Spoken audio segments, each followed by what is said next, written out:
Yeah, neighbors want to see change, that's for sure, David. Right now we're at Southwest 157th and Barrows. This is where Michael Frainey was hit and killed earlier this week. You'll notice behind me there is no memorial, just a small sign that reads, "A memorial would be too painful for family and friends." Instead, they're asking for donations to an addiction treatment facility, and that is because the driver suspected of killing Frainey might have been intoxicated.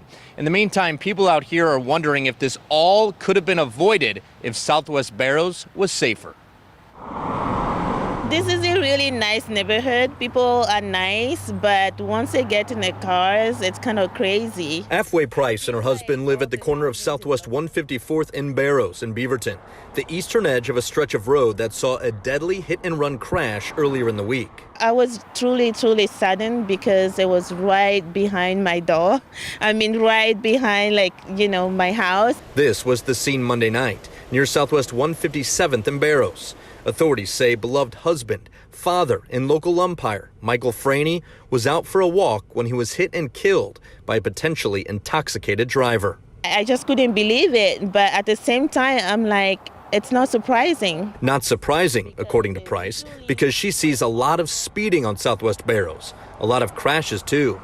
In fact, a city spokesperson says between January 2019 and January 2022, there were more than 30 crashes on Barrows, one right outside the Price's house. I don't know if they were speeding or what, but they clipped the wall, they went across the road, and then there's like a barricade, and they hit it, and they jumped their car and flipped it, and it landed in the wetlands behind me.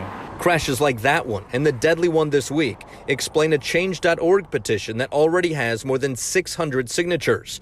The petition calls for safety improvements on Barrows, things like speed cushions or rumble strips, enhanced police enforcement, and an additional four-way traffic signal, to name a few.